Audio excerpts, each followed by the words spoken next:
Undangan dari Hello God kepada Paus Fransiskus ternyata tidak sampai karena kita tidak berani bikin. Dia membawa satu misi perdamaian yang sangat luar biasa. Tagline-nya Faith, Fraternity, Compassion. Yang adalah iman, persaudaraan, dan belas kasih. Wih. Orang-orang kan expect satu wowness gitu.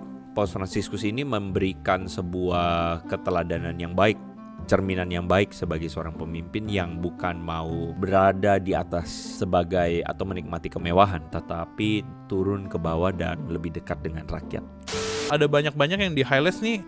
Topik utamanya itu kesederhanaan yang ditunjukkan oleh seorang paus nih. Kesederhanaan yang sebenarnya harusnya menjadi sebuah cerminan bagi setiap kita, atau let's say katakanlah pemimpin di dunia ini, bahkan terkhusus buat orang Kristen harusnya.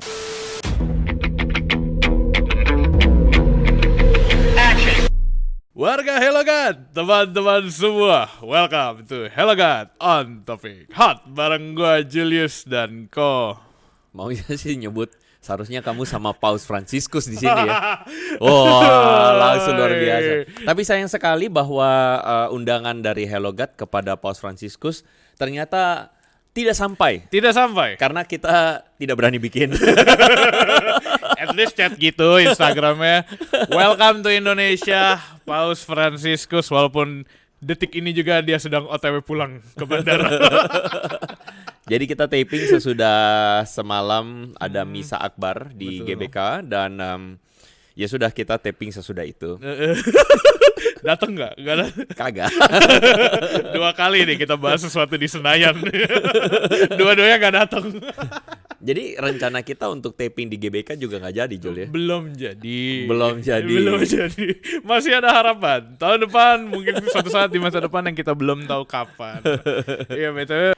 Gue harus tunjukin ke teman-teman semua nih. Terjadi keheningan, ada kebanggaan dan rasa syukur di hati. Kelihatan nggak? Tapi gue gedein ya. Iya, makasih.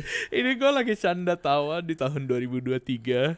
Kita lagi ngomongin tahun depan lu dateng kan. Ih, gila seneng banget gitu walaupun nggak ketemu.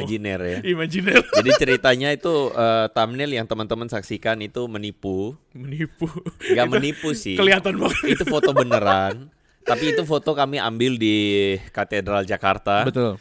Karena tahun lalu kita ada sempat produksi, kita juga merekam gereja-gereja bersejarah ya. Teman-teman nanti bisa cek di timeline kita. Nih nanti gue taruh di sini kita bahas katedral. Tadi sebelum obrolan ini Julius mengatakan dia bangga banget karena dia berada di jalan di mana Paulus juga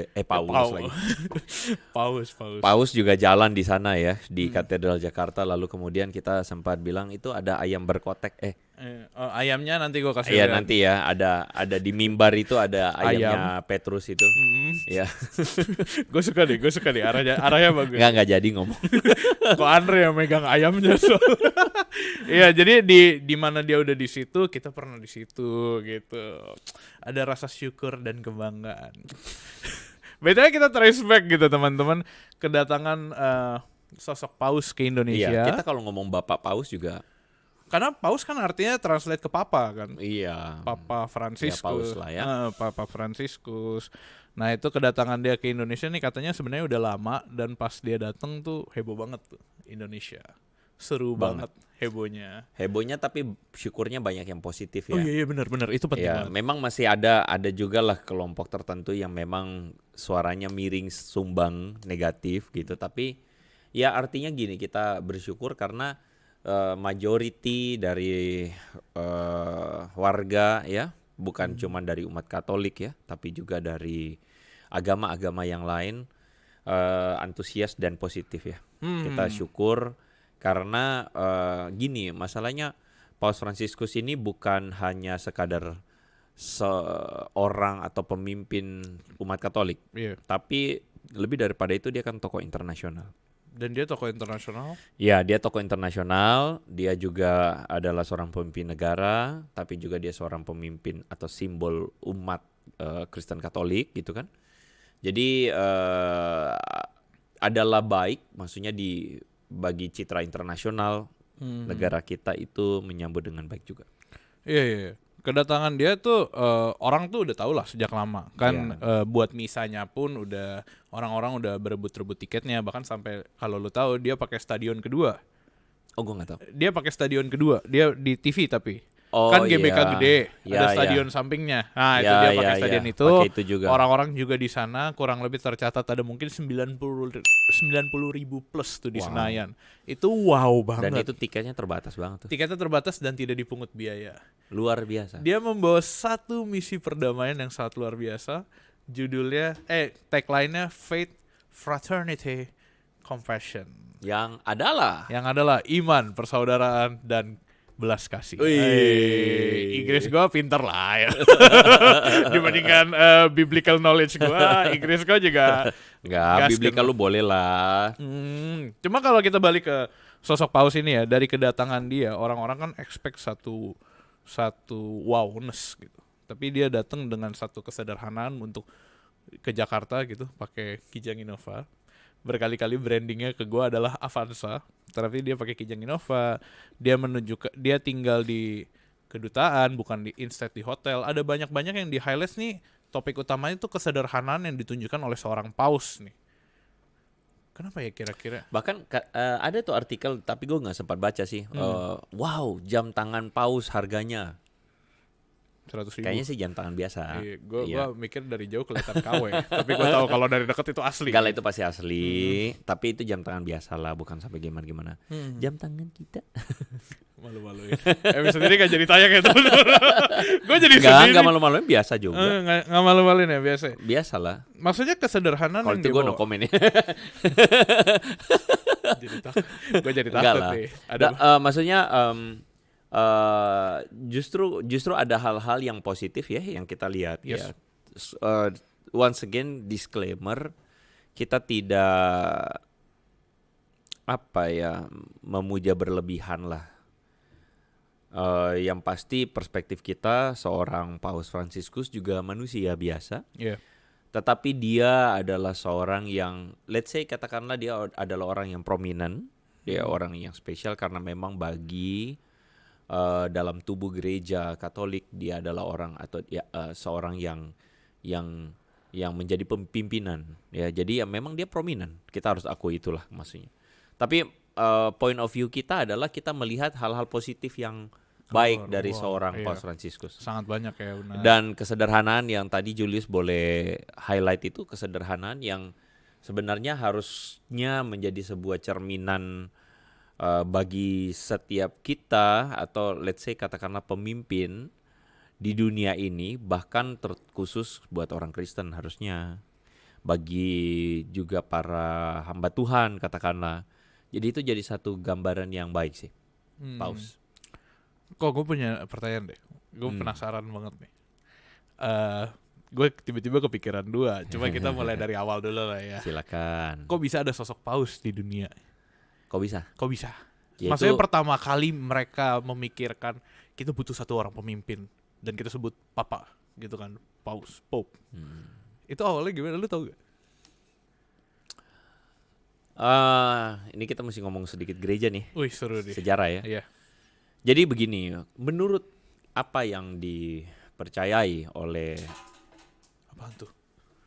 apa yang dipercayai oleh saudara-saudara kita dari Kristen Katolik, Paus itu adalah penerus dari peran Petrus. Bahkan mereka bisa bilang ya kursinya Petrus sebagai pemimpin gereja. Iya. Karena dasar dari atau ayat yang seringkali dipakai oleh mereka adalah ketika Tuhan Yesus ngomong sama Petrus, di atas batu karang ini aku akan mendirikan gerejaku. Dan itu kemudian dijadikan sebuah dasar teologis bahwa Petruslah pemimpin gereja. Yang kalau misalnya, jadi dari Petrus pemimpin gereja itu, lalu kemudian Petrus itu di Roma. Jadi Petrus kan mati di Roma.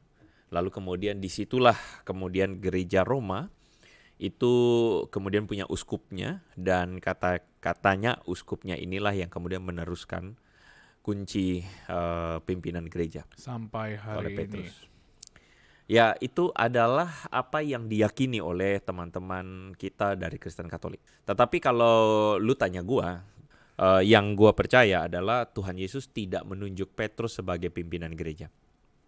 Ya, yang gua percaya adalah pada waktu itu tidak juga ada satu intensional untuk mengatakan pimpinan gereja sebagai satu orang sebagai pimpinan gereja paling dominan, yang lain ikut doang atau yang lain tunduk pada si satu orang ini. Misalnya kalau jadi gini. Salah satu menjadi esensi, which is ada bagusnya juga bahwa ada satu pimpinan, ada bagusnya ya. Ada bagusnya itu artinya ada sebuah keseragaman ya, yang lain nggak belalelo aneh-aneh gitu. Itu ada bagusnya. Tetapi tentu saja ada sisi lain yang bisa jadi kita bilang mungkin nggak tepat nih gitu ya. Kalau lu tanya pandangan gua. Jadi menurut gua Petrus itu bukan pimpinan satu-satunya.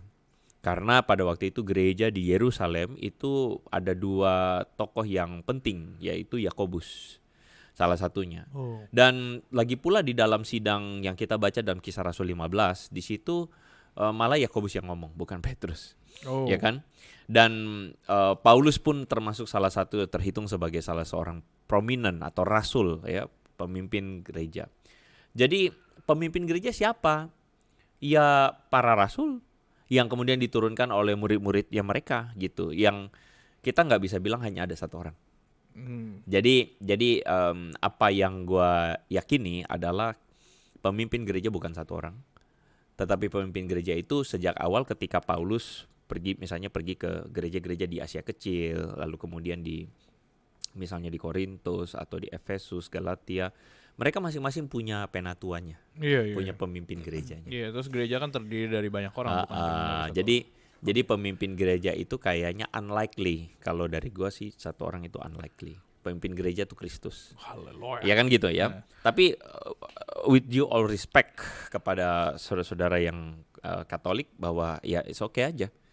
Gitu kan, mereka punya keyakinan untuk tradisi, menurunkan tradisi gereja itu. Jadi kenapa ada paus? Karena mereka percaya uskup di Roma itu kemudian menjadi pimpinan dari gereja yang Itu yang mereka percaya. Iya, makanya di pengakuan iman rasuli pun ada.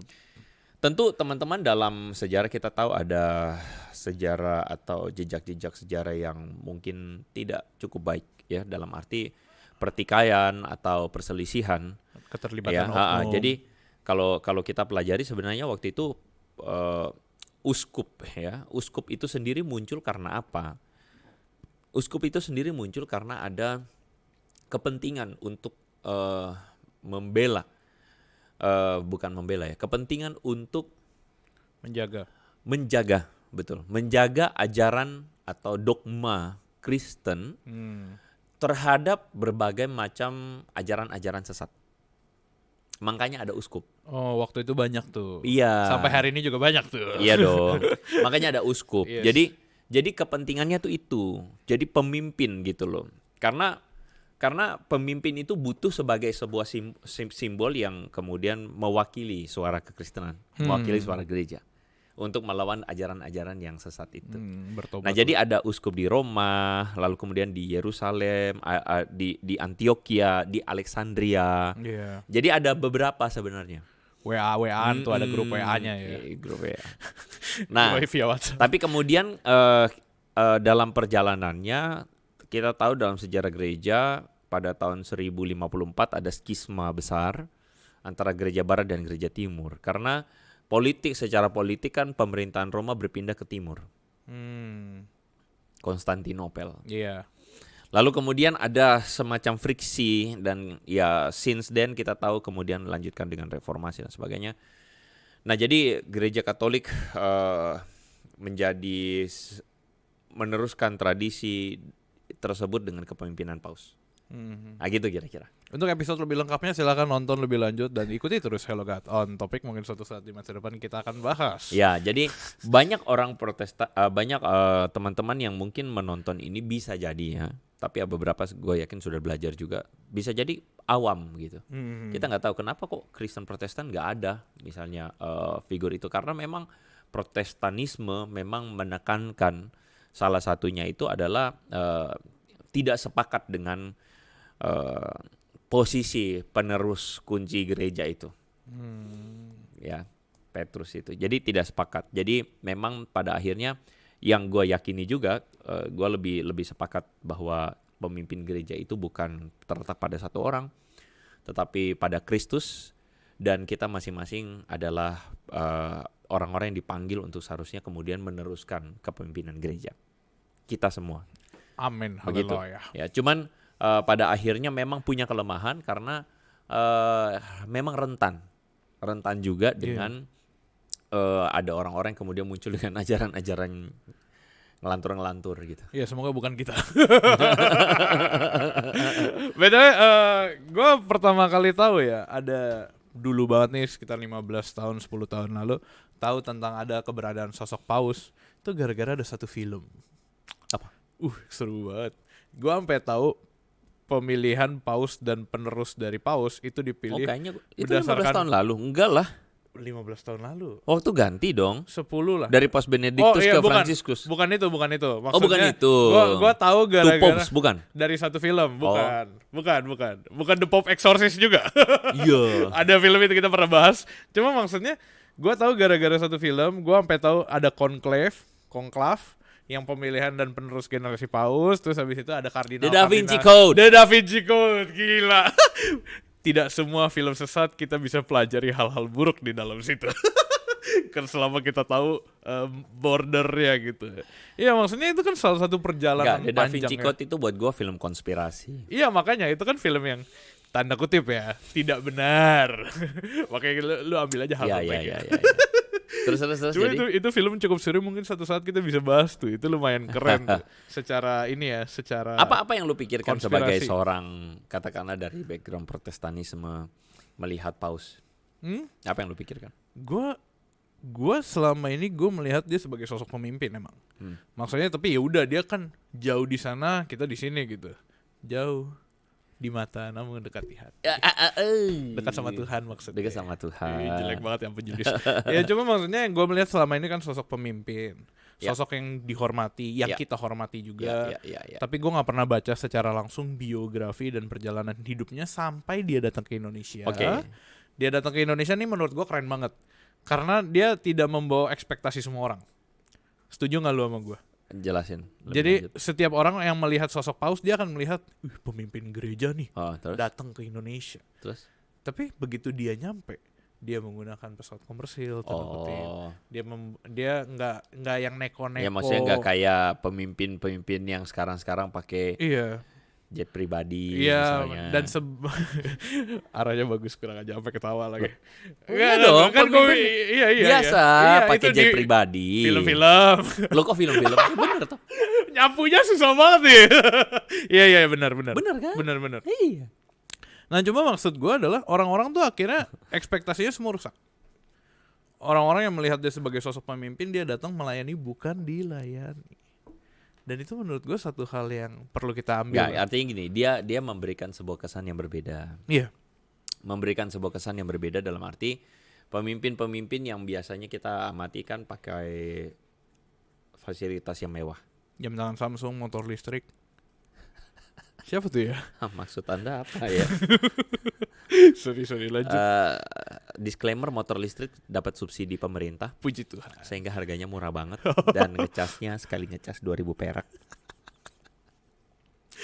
Oke, lanjut. Baterai baru. itu kita lagi ngomongin Ko Andre, teman-teman. Ko Andre pakai motor listrik soalnya. Jadi kalau ada yang mengundang Ko Andre khotbah, dia pakai motor listrik. Nah, itu. Bayangannya gue pakai skuter listrik otopet itu loh, anak-anak bocil di jalan. Iya, maksud. Ya, jadi maksudnya dia adalah seorang yang tampil dengan kesederhanaan. Iya. Ya itu tadi ya. Jadi dia menolak fasilitas mobil mewah.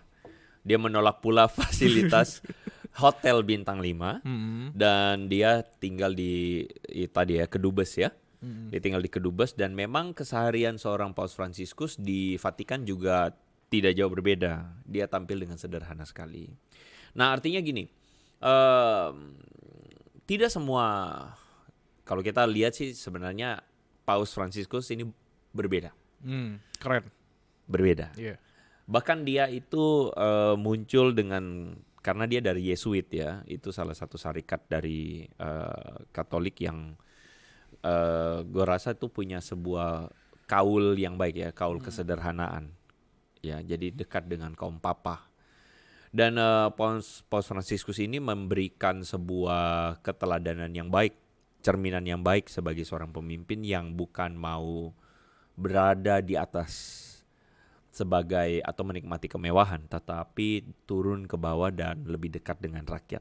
Dan itu jadi presiden yang baik.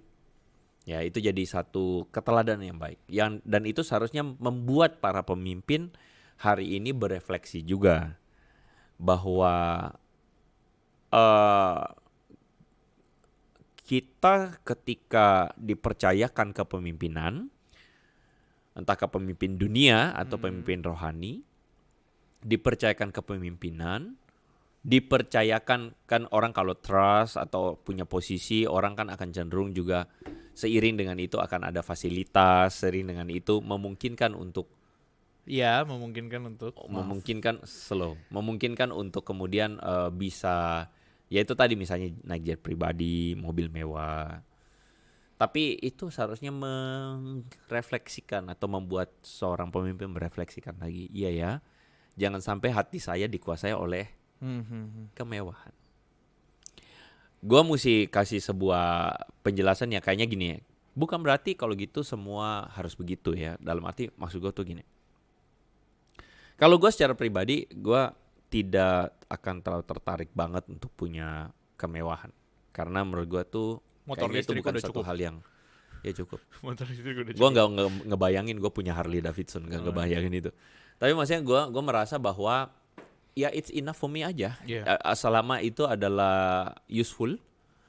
Bukan berarti maksudnya gini, kalau gitu nggak boleh semua, nggak boleh punya mobil mewah. Ya nggak juga sih gitu. Gue percaya juga bahwa ada beberapa orang yang mungkin ya oke lah. Cuman kayaknya kalau hati lu terpaut pada kemewahan itu yang salah. Like kayak apa yang Tuhan Yesus ajarkan, bahwa menjadi kaya kan tidak salah. Kepada orang muda yang kaya yang datang pada Tuhan Yesus itu kan, yang menjadi masalahnya adalah hatinya terpaut pada atau terikat kekayaan. pada kekayaan. Oh. Sama gua rasa, maksudnya bahkan untuk menjadi mewah pun belum tentu lu jadi kaya ya. Ada orang yang maksa diri mewah, padahal juga bukan kaya-kaya amat. Sedangkan ada orang yang jumlah yang ininya dia kaya, tapi dia tidak banyak gaya gitu loh. Nah itu kepada orang demikian gua hormat. Ya maksudnya gue kenal lah beberapa orang yang ya boleh lu bilang kaya begitu ya. Ini dia lagi nonton. Halo. Hai. Orangnya. Tapi sederhana sekali orangnya, gak aneh-aneh. Nah yang menurut gue tuh maksudnya itu yang Tuhan minta ya. Iya. Jadi kita bukan orang yang mau pamer, bukan orang yang mau kemudian mau dianggap wah kayaknya harga diri gue naik karena gue naik mobil mewah, pakai jam tangan mewah gitu. Tapi itu terlihat dari tindakan dan karakter. Iya, seharusnya kita itu mendapatkan respect orang karena hal yang lebih layak, bukan karena kita misalnya naik mobil mewah gitu, bukan karena apa. Gitu sih maksud gue. Bukan karena kekuatan. Jadi maksudnya kesederhanaan Paus ini menjadi satu kesederhanaan yang baik, ya. Yang malah kemudian membuat presiden kita naik Innova juga. Emang iya, gue baru tahu nih. Innova anti peluru gak? Enggak. Oh my god, seru Iya, banget. Innova nggak ada yang anti peluru, Seru kecuali di lu pesan khusus mungkin ya. Nah, tapi gue beneran baru tahu gitu. Jadi gini, maksudnya kita juga harus proporsi aja bahwa apakah seorang presiden naik mobil anti peluru itu perlu? Ya perlu dalam hal politik, misalnya ada orang yang mengancam keamanan jiwa seorang pemimpin, ya gue rasa ya sudahlah gitu. Sudah. Cuman kalau bermewah-mewah kan ya salah. Ya. Tapi kan kemarin itu ketika menjelang misa tuh, jadi Paus datang dengan Innova putih, presiden datang dengan Innova hitam. Andre datang dengan motor listrik juga. Berusaha dapat tiket nggak dapat. Iya, jadi itu kan jadi baik kan. Iya. Ya sekali lagi tentu bukan berarti bilang semua presiden mesti ganti mobil Innova. Enggak juga. Innova anyway sekarang mahal juga loh. Harganya naik loh. Gila. Itu secara tidak langsung di endorse. Kok. Tapi gue cuma tadi bercanda kalau misalnya Paus naik Calya Sigra seru juga.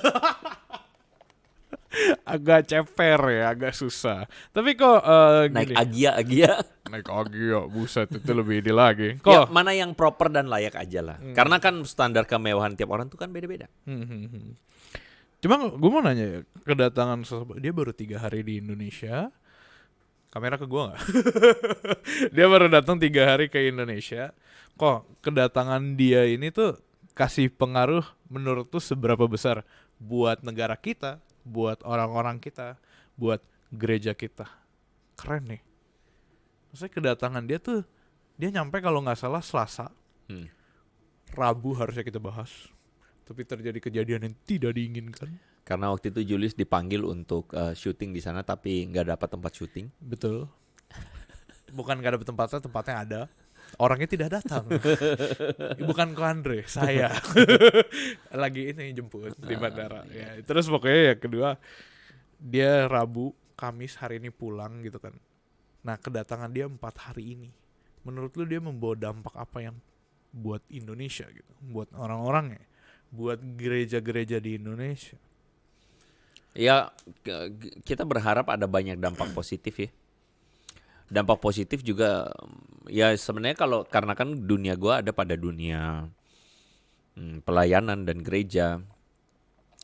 Yang gua harapkan sih sebenarnya kedatangan Paus itu ya tentu sebagai warga negara, gua berharap kedatangan Paus memberikan sebuah mempertebal semangat toleransi, kebersamaan, kebersandingan ya karena waktu Paus dan Imam Istiqlal Oh iya. ya saling kita bisa melihat satu Memberikan- relasi yang respect yang baik ya. Relasi respect lah yang bagus. Ya kita bersyukur juga gitu. Jadi semoga memang di Indonesia ada sebuah kebersamaan yang baik. Bukan separasi kelompok-kelompok radikal yang menganggap agama lain sebagai musuh itu dijadiin subur. Ya, kalau gua sendiri lu tanya gua ya gua berharap bahwa yang orang yang berpandangan atau berpikiran bahwa agama lain sebagai musuh itu harusnya makin menyadari bahwa kenapa kita harus jadi musuh. Kita lain agama kan kita nggak harus jadi musuh. Gitu ya. Iya, dialog antar agama. Gitu. Yang kedua terhadap internal Kristen, gue merasa bahwa sebagai pemimpin gereja atau orang-orang atau hamba Tuhan lah, let's say, juga terinspirasi lah sama kesederhanaan seorang Paus Fransiskus. Gue berharapnya begitu, karena memang kita harus akui bahwa terlalu banyak simpang siur contoh yang kita lihat hari ini di Indonesia. Di dunia digital, sosmed dan Iya, sebagainya. once again ya, gue bukan bilang bahwa jadi begini. Kita tahu rame-rame belakangan ini kan sempat disorot soal masalah pendeta yang bermewah-mewah. Motor listrik mewah nggak Pak? Dapat subsidi. Oh udah nggak jadi. Nggak termasuk ya? Aman. Dapat terus. subsidi mewah nggak? Nggak dong, bonus itu. Jadi maksud gue tuh gini. Seorang hamba Tuhan yang selalu dimunculkan belakangan ini tuh yang juga karena kan gue juga bahas kan waktu itu ada seorang pemimpin gereja lah yang diwawancarai oleh Renal Kasali. Sebut saja B. Yang kemudian sebenarnya keresahan dari seorang Renal Kasali itu kan adalah ada pendeta yang bermewah-mewah tuh. Menyalahgunakan juga. Kita gak bisa pungkiri bahwa ada kasus itu. Tetapi itu adalah orang-orang yang bukan berarti kemudian mewakili bahwa Kristen itu begitu semua atau hamba Tuhan begitu semua. Salah. Iya, nggak semua. Gak semua gitu loh. Jadi maksud gue tuh gue mengasumsikan bahwa yang menonton ini kan orang Kristen nih. Bahwa seringkali kalau di Indonesia tuh ada kalau di Protestan tuh ada dua kelompok besar. Yang reform sama yang karismatik. Dan kesannya bahwa yang karismatik bermewah-mewah. Enggak juga. Rekan-rekan gue yang teman-teman hamba Tuhan juga yang dari karismatik, mereka berintegritas. Betul. Dalam keuangan mereka. Benar. Mereka punya semangat untuk bantu jemaat, bahkan ada juga yang malah keluar duit. Itu gue tahu Itu banget. keren. Dia keluar duit, bahkan dia bukan cuma bantu jemaat dia bantu gereja lain. Ada gereja lain yang butuh pembangunan, dia juga bantu. Nah, jadi itu adalah hal yang sangat positif kan. Dan gue kok yakin dia nggak makan perpuluhan. Gitu. Beberapa dari mereka duduk di situ pernah Iya. di tempatnya Ko Andre. Nah, tapi juga dari Reform juga, gue ini sebagai otokritik juga bahwa tidak semua dari Reform juga. You boleh kelihatan gak makan duit perpuluhan, tapi bisa jadi juga ada juga yang kemudian mengejar-ngejar itu. Jadi maksudnya gini loh, pada akhirnya ini nggak lihat label. Dan juga menurut gue sih bukan pada hamba Tuhan juga sebagai seorang rohaniwan, tapi juga pada jemaat. Kita semualah sebagai individu manusia biasa pada umumnya.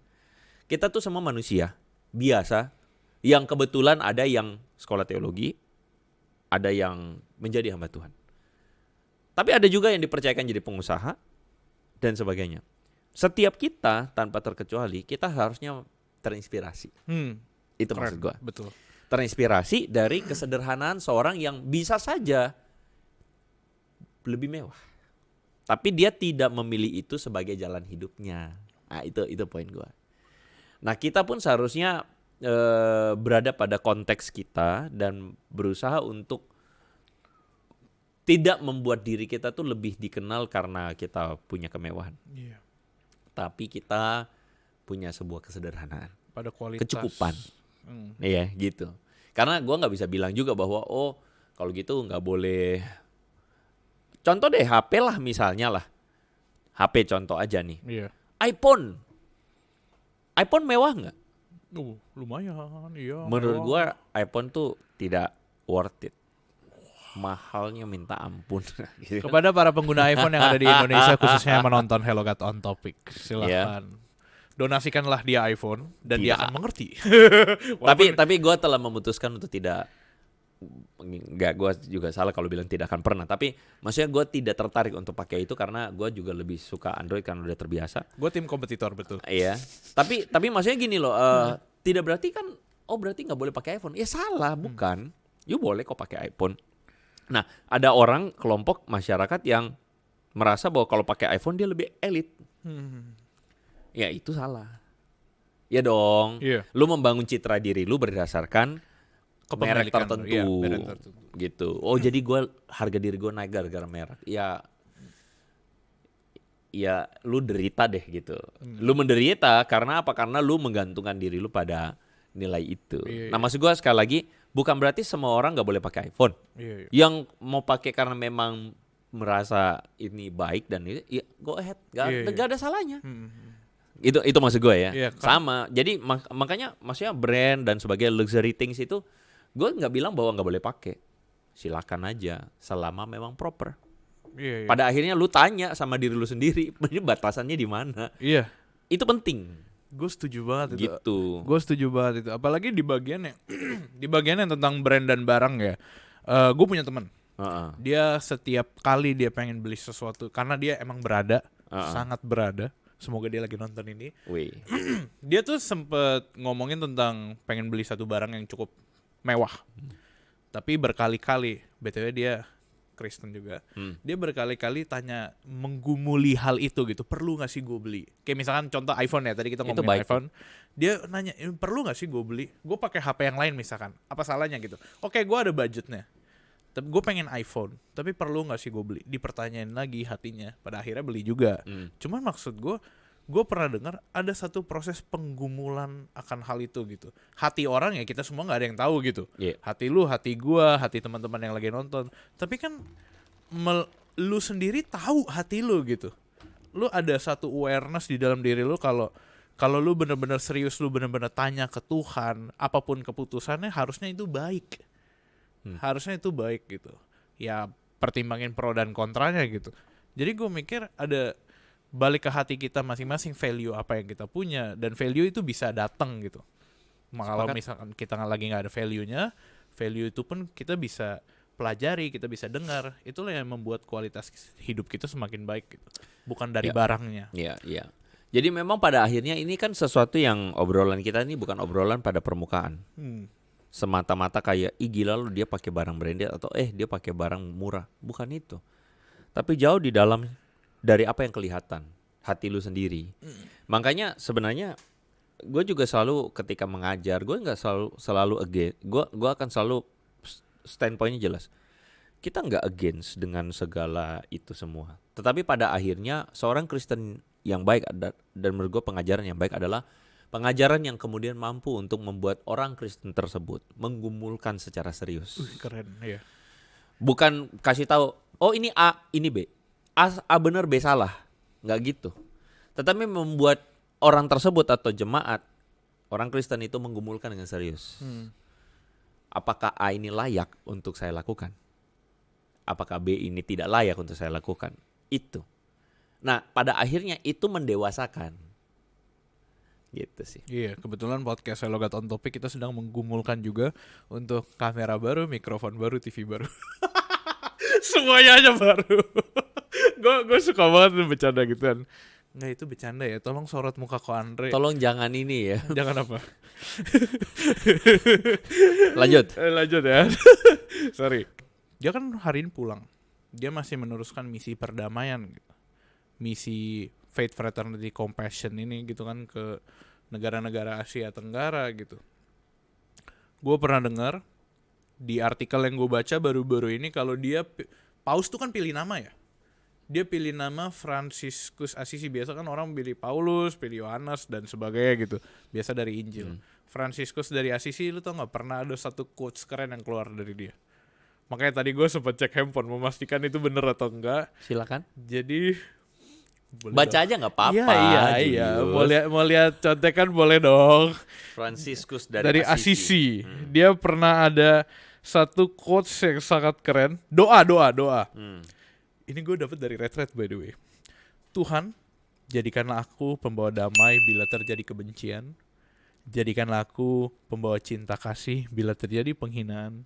Jadikanlah aku pengampunan jika terjadi perselisihan, kerukunan, jika ada kebimbangan, kepastian, jika ada kesesatan, kebenaran, jika ada kecemasan, harapan, ketika ada kesedihan, kegembiraan, jadikan aku sumber kegembiraan.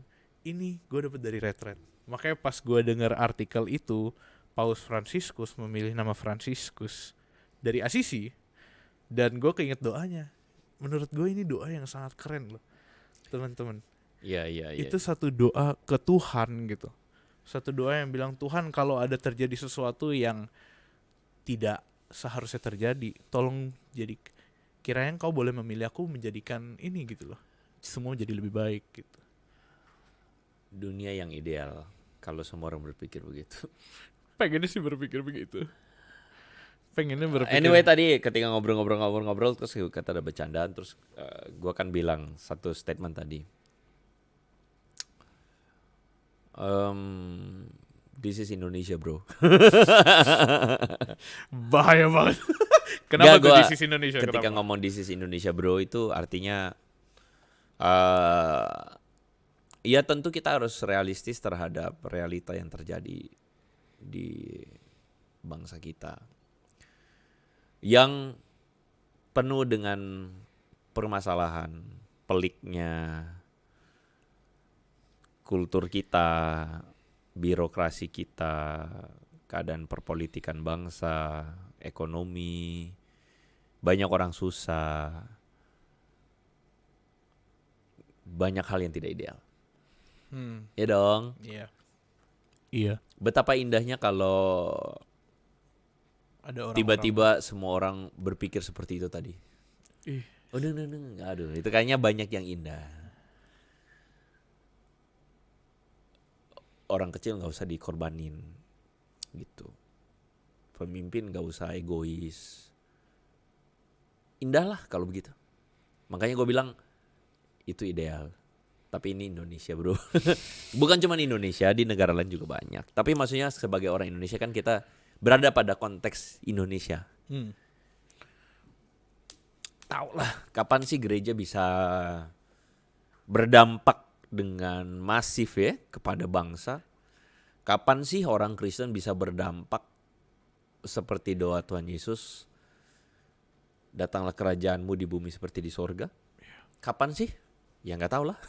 Gue cuma bilang ini Indonesia bro. Dalam arti bukan mau gue pesimis, Iya. tapi pada akhirnya gue jadi ingat satu quotes yang mengatakan bahwa gue lupa quotes-nya tepatnya gimana, tapi dia bilang aku bermimpi untuk mengubah dunia, tapi ternyata aku nggak cukup bisa. Maka aku bermimpi untuk mengubah negara, tapi ternyata aku juga nggak mampu. Maka aku bermimpi untuk mengubah kota, tapi ternyata aku juga nggak mampu. Balik lagi. Jadi aku bermimpi untuk mengubah Komunitas. lingkungan Oh, ya, iya, komunitas, lingkungan. tapi juga nggak mampu. Ya udah aku pengen mengubah keluarga, tapi nggak mampu. Ya udah aku ubah diriku sendiri. Gua tahu ujungnya pasti ke situ. Iya. Ujungnya situ. Tapi quotes itu tuh quotes yang di satu sisi itu kemudian memberikan kita sebuah, bukan berarti tidak boleh punya mimpi besar, tapi pada akhirnya semua selalu dimulai dari small step. Betapa indahnya kalau semua orang kayak gitu. Franciscus dari Assisi, teman-teman. Ya, Cek di sekali Google. lagi kita nggak bilang Paus Fransiskus sempurna ya, tidak. Tapi beliau memberikan, menurut gua sih, beliau adalah sosok paus yang membawa pembaruan yang besar Keren ya, benar. terhadap dunia ya. Ya silakan Anda berpendapat, tapi terhadap tubuh gereja Katolik sendiri. Itu pandangan gua. Keren. Mungkin suatu saat kita juga bikin Holy Land trip ke Vatikan. Kan episode waktu itu kita ngomongin Holy Land trip kan ke Israel. Terus habis itu sekarang kita Holy Land trip ke Vatikan. Mungkin teman-teman bisa menuliskan di kolom komentar apa yang kalian harapkan jadi inspirasi buat para pemimpin gereja kalian. Wow. Dari Paus Fransiskus yang kalian lihat atau kalian amati, apa yang bisa kalian rasa dan kalian harap bisa menginspirasi pemimpin gereja kalian masing-masing ya. Silakan tulis di bawah. Selain Kijang Innova ya, Kijang Innova jangan dihitung. Kijang Innova sama kedutaannya gak usah dihitung, itu yang lain. Oke, ini cuma cabutan ya. Oke. Terhadap konteks Indonesia, Hmm. gue percaya Kijang Innova pun sudah terlalu mewah. Harusnya tadi ya Kalia atau apa gitu Sigra. Nah, Ya enggak lah, Oh, enggak yaudah. juga. lanjut. But mungkin Avanza is good. Tapi jujur ya, gue pikir awalnya tuh Avanza. Sampai lu yang bilang Ya ke gua, kelas oh iya Avanza, Innova. Expander, R3, XL atau apa itulah. Butuh nih buat Hello Get. Nanti kita minta tolong. Nah, Paus. jadi maksudnya gini, kenapa gua ngomong begitu? Gak apa-apa deh gua ngomong di sini aja. Ini ada pergumulan seru banget nih. Jadi Bahaya nih. satu kali di dalam obrolan gitu gereja. Ya sekali lagi kan tadi gue bilang standarnya beda-beda ya. Ya boleh aja sih gembala, pendeta naik Innova. Menurut gue sih boleh aja, nggak ada salahnya sih.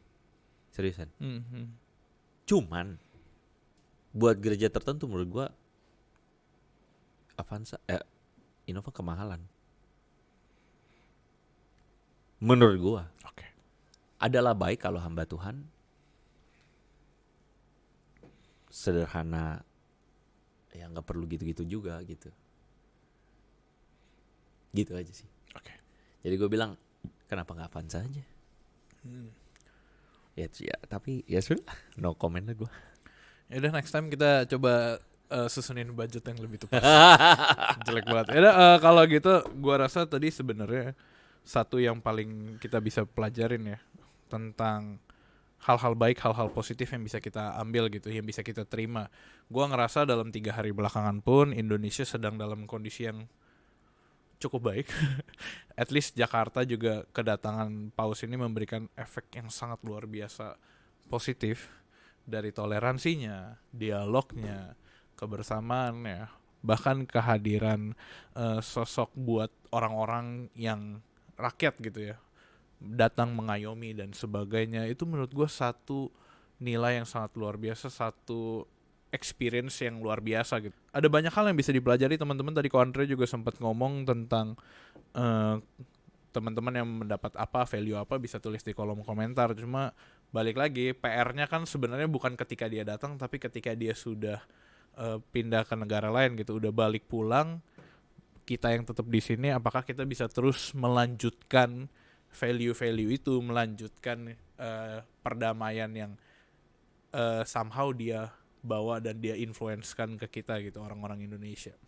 Jadi itu PR untuk kita semua, kerjain PR-nya baik-baik, pelajari, nonton terus Hello God on Topic selama masih ada, teman-teman. selama masih ada. Dan ya kurang lebih kayak gitu. Kondra ada pesan-pesan terakhir? Pesan-pesan terakhir AC baru, mikrofon gitu. tidak. Oh tidak ya. Pesan-pesan terakhir adalah dalam hidup kita selalu punya pilihan untuk menjadi tawar hati, melihat realita, atau memilih untuk melihat ada orang-orang yang sebenarnya berusaha untuk menularkan nilai-nilai positif di sekeliling kita. Jadi kita memilih untuk kemudian terus-menerus berkelindan di dalam hal-hal yang negatif, atau kita mengambil hal-hal yang positif dari banyak orang, dan salah satunya dari Paus Fransiskus ini. Keren. So it's your choice. Pilihlah yang positif. Kalau kita terus-menerus berkeluh kesah soal yang negatif, you will go nowhere. Tapi you will go somewhere kalau you berusaha melihat yang positif dan baik. Itu aja. Mulailah dari kami lebih dulu, jadikan kami satu. Oke lah kalau gitu teman-teman, thank you banyak semua. Safe flight untuk Paus yang sedang dalam perjalanan membawa misi perdamaian, faith, fraternity, compassion. Karena kemanapun dia berada, pergilah Paus dan jadikanlah semua bangsa murid Yesus.